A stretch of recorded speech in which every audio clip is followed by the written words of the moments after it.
प्रिय विद्यार्थियों, पिछले टॉपिक में हमने पर्यावरणीय कारकों के बारे में चर्चा की थी। पर्यावरण के जैविक और अजैविक कारकों के बारे में सामान्य जानकारी प्राप्त की थी। आज हम अजैविक पर्यावरणीय कारक मृदा के बारे में चर्चा करेंगे। जैसा कि हम जानते हैं, मृदा महत्वपूर्ण पर्यावरणीय कारक है जो स्थलीय समुदायों का मूल आधार है। यह वनस्पति तथा जीव जंतुओं को प्रत्यक्ष तथा अप्रत्यक्ष ढंग से प्रभावित करती है। यह खनिज तथा कार्बनिक पदार्थों के पुनर्चक्रण का महत्वपूर्ण स्थल भी है। पौधों में पोषक पदार्थों एवं पानी की आपूर्ति के अलावा फूड चेन का भी अच्छा स्रोत है। सभी स्थलीय जीवों के लिए मृदा अवलंबन का कार्य भी करती है। मृदा शब्द की उत्पत्ति लैटिन भाषा के सोलम शब्द से हुई है, जिसका अर्थ है वह पदार्थ जिसमें पादप वृद्धि करते हैं। तो विज्ञान की वह शाखा जिसके अंतर्गत मिट्टी का, सोइल का अध्ययन किया जाता है, उसे पेडोलॉजी या एफोडोलॉजी कहा जाता है। पृथ्वी की सबसे ऊपरी सतह की उथली परतों को मृदा या मिट्टी कहा जाता है। तो मृदा क्या है? पृथ्वी की सबसे ऊपर की उथली परतें मृदा होती हैं। मृदा का निर्माण चट्टानों के विघटन, उन पर वातावरणीय कारकों के प्रभाव और कार्बनिक पदार्थों के मिश्रण के फलस्वरूप होता है। मृदा अधिकांश वनस्पतियां और जीव जंतुओं के लिए स्थायी निवास या हैबिटाट भी होता है। दूसरे शब्दों में अगर कहें तो मृदा जल वायु की तरह जीवधारियों के लिए अत्यंत आवश्यक है। अर्थात जिस तरह से जीवों के लिए जल और वायु की आवश्यकता होती है, उसी तरह से मृदा का भी होना इनके लिए परम आवश्यक होता है। मृदा का निर्माण चट्टानों के भौतिक, रासायनिक तथा जैविक अपक्षय यानी वेदरिंग से होता है। मृदा में कार्बनिक अकार्बनिक पदार्थ तथा सूक्ष्म जीव पाए जाते हैं। इस प्रकार मृदा का अपना जैवीय वातावरण भी होता है। जिस चट्टान से मृदा का निर्माण होता है, जिसका रासायनिक संगठन भी ठीक वैसा ही होता है। मृदा में एल्युमिनियम, पोटेशियम, सोडियम, मैंगनीज के अलावा कैल्शियम, मैग्नीशियम इत्यादि चूनायुक्त चट्टानों से निर्मित खनिज भी पाए जाते हैं। ये सभी पोषक तत्व जंतु, पादप और सूक्ष्म जीवों की वृद्धि, विकास और उपापचय क्रियाओं को संपन्न करने में मददगार होते हैं, सहायक होते हैं। अब हम बात करते हैं मृदा के संगठन की, यानी कंपोजिशन ऑफ सॉइल। मृदा के विभिन्न संगठन जो है इस तरह से हैं। सबसे पहले खनिज पदार्थ, यानी मृदा में जो प्रमुख जो तत्व होता है, एलिमेंट्स होते हैं, जो पदार्थ होता है, वो है खनिज। यह है खनिज पदार्थ। जो खनिज पदार्थ है, यह चट्टानों के टूटने से बनते हैं। दूसरा जो एलिमेंट्स होता है मृदा में, वो है कार्बनिक पदार्थ या ह्यूमस। ये जो पदार्थ है, यानी कार्बनिक पदार्थ जो है, जीवों के मृत हो जाने पर और उनके विघटन से बनते हैं। तीसरा जो उसमें मृदा में जो एलिमेंट्स पाए जाते हैं, वो है मर्दीय जल या मर्दीय घोल, यानी soil water and soil solution. तो सोइल जल एक घोल के रूप में पाया जाता है, क्योंकि इसमें खनिज और गैस जो है मिक्स होती हैं। मृदा जल कैपिलरी के रूप में मिट्टी के कणों को हेल्ड अप रखता है। यह एक तरह का घोल है। जल जो है एक तरह का घोल है और पादपों के लिए जो है खनिजों का स्रोत भी होता है, क्योंकि जो प्लांट्स में जो मिनरल्स पहुंचते हैं, वो जो है जल के द्वारा, जल में मिक्स होकर जो खनिज है वो प्लांट्स तक पहुंचते हैं। इसके अलावा जीव तंत्र, तो मृदा में विभिन्न प्रकार के माइक्रो और मैक्रो जो है बायोटा भी पाया जाता है, जैसे जीवाणु, कवक, शैवाल, केंचुआ नेमेटोड, मोलस्कन, इंसेक्ट, इस सारे बहुत से जंतु जो है देखने को मिलते हैं। मृदा वायुमंडल, सोयल एटमॉस्फेयर, मृदा के बीच बीच में कुछ स्थान होता है, जगह होती है, और उस स्पेस में हवा भरी रहती है। तो अगर देखा जाए तो ये जो एयर है उसमें CO2 ज़्यादा होती है और O2 कम होती है। एयर कितनी है, कम है, ज़्यादा है, ये डिपेंड करता है सॉइल की क्वालिटी पर, किस तरह की सॉइल है। अब हम चर्चा करेंगे मृदा निर्माण की विधि, यानी मृदा का निर्माण किस प्रकार से होता है। तो मृदा का निर्माण एक जटिल प्राकृतिक प्रक्रिया है जो पैतृक चट्टानों यानी पेरेंटल जो रॉक्स हैं के विखंडन से प्रारंभ होती है। विखंडन की यह प्रक्रिया भौतिक, रासायनिक तथा जैविक कारकों के कारण होती है। मृदा निर्माण में अनेक यांत्रिक कारक जैसे तापमान है, एयर है, जल है, तो अनेक यांत्रिक कारकों के साथ सूक्ष्म जीवों जैसे बैक्टीरिया, कवक आदि का महत्वपूर्ण योगदान होता है। पृथ्वी की सबसे ऊपरी चट्टानों के खनिज पदार्थ पृथ्वी पर उपस्थित होते हैं, है ना। यानी पृथ्वी की जो चट्टानें होती हैं, सबसे ऊपर की जो चट्टानें हैं, और उनके जो खनिज पदार्थ हैं वो सबसे ऊपर होते हैं। और ये जो पदार्थ होते हैं इनके जल के साथ, जल इनके संपर्क में आता है तो इनका ऑक्सीडेशन होता है, इनका ऑक्सीकरण फिर जो है अनेक सूक्ष्म जीवों द्वारा हो जाता है, और जो खनिज पदार्थों के ऑक्सीकरण द्वारा मृदा का निर्माण होता है। इसके अलावा जो हार्ड रॉक्स हैं, कठोर जो चट्टानें हैं, उनमें लीचिंग भी होती रहती है, उनका क्षय होता रहता है। एक अन्य हम कारक की बात करें, जो बात तो हम सोइल की कर रहे हैं, लेकिन जो सोइल निर्माण में जो जिस एयर फैक्टर की, वातावरणीय फैक्टर की जो भूमिका है वो है तापमान। तो तापमान के घटने बढ़ने से चट्टानें जो हैं सिकुड़ती हैं और फैलती हैं, जिससे ये चट्टानें फट जाती हैं, उनमें दरारें पड़ जाती हैं, और ये फटने, दरारें पड़ जाने के कारण ये जो है छोटे टुकड़ों में टूट जाती हैं। वर्षा के साथ बहाव के द्वारा और एयर के द्वारा जो है ये दरारें जो है और भी छोटे छोटे टुकड़ों में टूट जाती हैं, और ये छोटे छोटे टुकड़े फिर और भी छोटे छोटे टुकड़ों में विभाजित हो जाते हैं। तो चट्टानों के ऊपर से तेज गति से बहता हुआ जल चट्टानों को छोटे टुकड़ों में तोड़कर अपने साथ ले जाता है, और जो पानी की गति है उसके कारण ये जो चट्टानों के टुकड़े हैं लगातार आपस में रगड़कर छोटे होते जाते हैं। इन छोटे छोटे टुकड़ों और सूक्ष्म कणों से मृदा का निर्माण होता है। मृदा के गुण, प्रॉपर्टीज ऑफ सोइल। तो सामान्यतः मृदा में जो फिजिकल प्रॉपर्टी और जो उसकी केमिकल प्रॉपर्टी है उसकी चर्चा की जाती है। तो सबसे पहले हम बात करें फिजिकल प्रॉपर्टी यानी भौतिक गुण। मृदा के कणों के आकार के अनुसार भौतिक गुणों में मिट्टियाँ निम्न प्रकार की होती हैं। यानी अगर फिजिकल प्रॉपर्टी की अगर बात करें तो जो सोइल पार्टिकल्स हैं उनकी जो साइज है उसके आधार पर जो सोइल है वो कई प्रकार की होती हैं। उसमें से प्रमुख जो है इस तरह से हैं। सबसे पहले हम बात करेंगे बलुई मिट्टी की यानी सैंडी सोइल। इस मिट्टी में बालू की मात्रा अधिक होती है, यानी जो सैंडी सोइल है इसमें बालू मिट्टी की मात्रा अधिक होती है, जिनके बीच में वायु प्रचुर मात्रा में पाई जाती है। यह है मिट्टी यानी सैंडी मिट्टी। जल बहुत तेजी के साथ सोखती है, यानी ये जो सोइल जो है सैंडी सोइल है इसमें जल जो है सोख लेती है तेजी से जल को, और जो जल भी जो है तीव्रता के साथ रिस कर नीचे की ओर चला जाता है।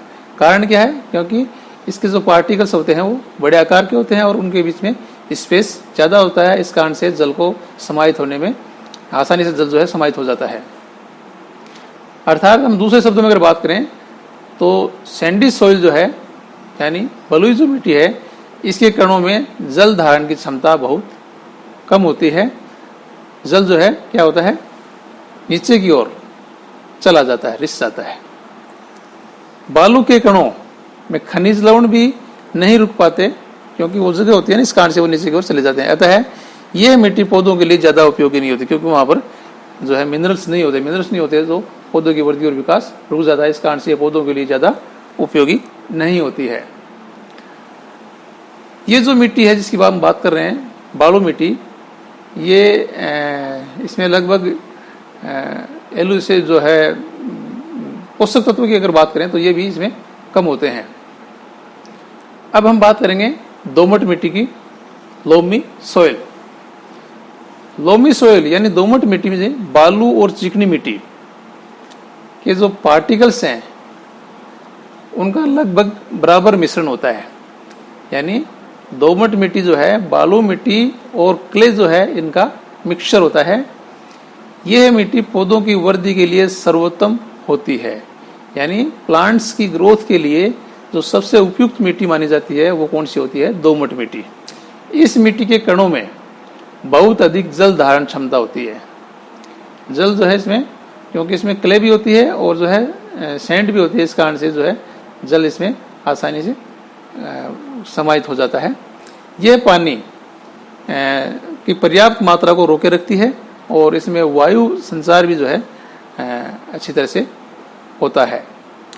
इस मिट्टी के केपिलरी विधि द्वारा जो जल है पौधों की जड़ों से प्राप्त होता रहता है।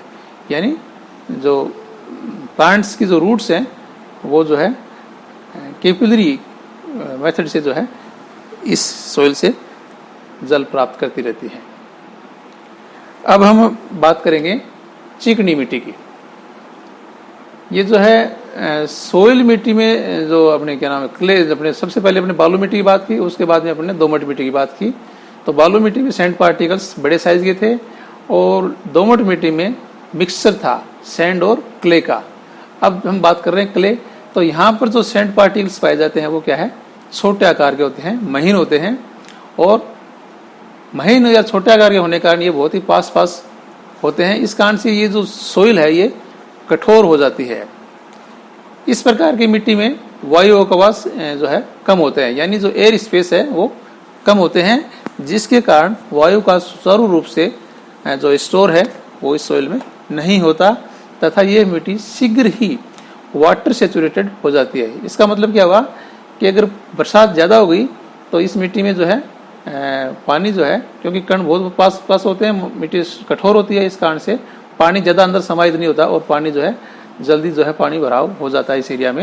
यानी ये जो क्षेत्र हैं जहाँ पर चिकनी मिट्टी पाई जाती है वहाँ पर जो है बाढ़ आने की संभावना ज़्यादा होती है।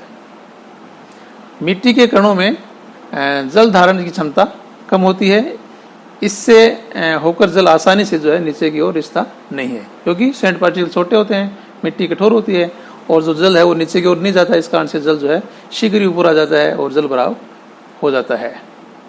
यह मिट्टी पौधों के लिए ज़्यादा उपयोगी नहीं मानी जाती। इस मिट्टी में एल्यूमिनियम सिलिकेट के कण जो है पाए जाते हैं, ज़्यादा पाए जाते हैं और लगभग 30% से भी ज़्यादा मान लीजिए आप। अब हम बात करें मृदा के रासायनिक गुणों की। मृदा में जो कुछ जो एलिमेंट्स पाए जाते हैं उनकी जो है प्रॉपर्टी क्या है, तो जैसे हम बात करें खनिज, मिनरल मैटर इन सोइल, तो मिट्टी में अनेक प्रकार के खनिज लवण जो है घुलित अवस्था में पाए जाते हैं। बहुत से जो खनिज हैं, मिनरल्स हैं, वो जो है सोल्यूबल अवस्था में या घुलित अवस्था में पाए जाते हैं और इनका अवशोषण, ये जो खनिज लवण है इनका अवशोषण पौधों की जड़ों द्वारा होता रहता है। विभिन्न प्रकार के खनिज तत्वों की मात्रा अलग अलग प्रकार का जो एरिया क्षेत्र है, सोइल है, उसमें अलग अलग होती है। किसी प्रकार की सोइल में कहीं एल्यूमिनियम ज़्यादा है, कहीं सिलिकॉन ज़्यादा है, कहीं कैल्शियम ज़्यादा है, कहीं पोटेशियम, कहीं मोलिब्डेनम, अलग अलग जो एलिमेंट्स हैं उनकी मात्रा अलग अलग होती है। तो मिट्टी में घुले हुए कुछ खनिज तत्वों में अगर उनकी देखा जाए तो वो क्या है, पॉजिटिवली चार्ज होते हैं, यानी धनावेशित होते हैं। जैसे बात करें तो calcium, potassium, sodium, molybdenum, hydrogen, ammonia, तो इस तरह के एलिमेंट्स अगर में जिस सोइल में मिलते हैं इसका मतलब वो धनावेशित है, यानी वो जो खनिज हैं वो कैसे हैं, धनावेशित प्रकार के। इसके अलावा हम ये देखते हैं कि कुछ जो एलिमेंट्स हैं, कुछ जो खनिज हैं वो ऋणावेशित भी होते हैं, जैसे नाइट्रेट है, सल्फेट है, फॉस्फेट है, इस तरह के जो तत्व हैं वो भी पाए जाते हैं। तो कहने का मतलब यहाँ पर ये है कि उसकी अगर रासायनिक केमिकल प्रॉपर्टी अगर देखी जाए तो कुछ जो है एलिमेंट्स ऐसे होते हैं जो धनावेशित होते हैं और कुछ जो है ऋणावेशित होते हैं। तो सभी प्रकार के एलिमेंट्स जो है सॉइल में पाए जाते हैं। ये सभी तत्व पौधों की जड़ों द्वारा सांद्रता के अनुसार अवशोषित होते रहते हैं और पौधों की वृद्धि के लिए ये अत्यंत आवश्यक होते हैं। कभी कभी मिट्टी में जब इन साल्ट्स की मात्रा या सांद्रता जो है अधिक हो जाती है तो कुछ पौधों के लिए ये उपयुक्त होती है और कुछ के लिए ये नेगेटिव इफेक्ट यानी उसकी ग्रोथ को रोक देती है। जहाँ पर अगर एलिमेंट्स ज़्यादा हो गए, लवणता ज़्यादा हो गई, तो उनको लवणोद्भिद पौधे कहते हैं कि उस एरिया के जो पौधे हैं वो लवणोद्भिद हैं। अब हमने बात की कि मृदा में जो है उसकी फिजिकल प्रॉपर्टी है, उसमें केमिकल प्रॉपर्टी है। इसके अलावा हम देखते हैं कि मृदा में जो है कार्बनिक पदार्थ पाए जाते हैं और लगभग 10% तक कार्बनिक पदार्थ पाए जाते हैं। ये जो कार्बनिक पदार्थ हैं ये जैसे अकार्बनिक और जो अपना खनिज लवण है वो जिस तरह से उपयोगी होते हैं वैसे ये भी अत्यंत उपयोगी होते हैं। कार्बनिक पदार्थ पौधों और अन्य जीवधारियों की मृत्यु के पश्चात, उनकी जो डेथ हो जाती है उनके बाद में जीवाणुओं या फंगस द्वारा ये अपघटित हो जाते हैं और ये जो है मिट्टी में मिल जाते हैं। इस प्रकार से बने हुए कार्बनिक पदार्थ ह्यूमस का निर्माण करते हैं, यानी जीवाणुओं और कवकों के अपघटन से जो प्लांट्स और जो जीव हैं उनका जो डिके हो जाता है, अपघटन हो जाता है और उनसे जो कार्बनिक पदार्थ ह्यूमस का निर्माण करते हैं। इसके कारण मिट्टी का रंग भूरा हो जाता है, यानी ह्यूमस जो है सोइल में मिक्स हो जाता है और मिट्टी का जो कलर है वो चेंज हो जाता है। ये कैसा हो जाता है, ब्राउन हो जाता है या कुछ ब्लैकिश हो जाता है। इसकी मात्रा शीर्ष मृदा, शीर्ष मृदा का मतलब है जो सोइल है उसका ऊपरी भाग, तो शीर्ष मृदा में ये जो है ज़्यादा होती है। क्या होती है ज़्यादा, ये जो ब्लैकिश जो पार्ट होता है ना जिसमें ह्यूमस मिक्स होता है वो जो ऊपरी स्तर है उसमें ह्यूमस ज़्यादा होता है, जिसके कारण मिट्टी के कणों में जल अधिक जो जल धारण की जो क्षमता है वो अधिक होती है। अब हम बात करेंगे मृदा पीएच। रासायनिक गुणधर्म के आधार पर मृदा उदासीन, अम्लीय तथा क्षारीय प्रकार की होती है। यह गुणधर्म पीएच के रूप में निरूपित होता है। सामान्यतः मृदा की पीएच का पैरास 1 से लेकर 14 के मध्य होता है।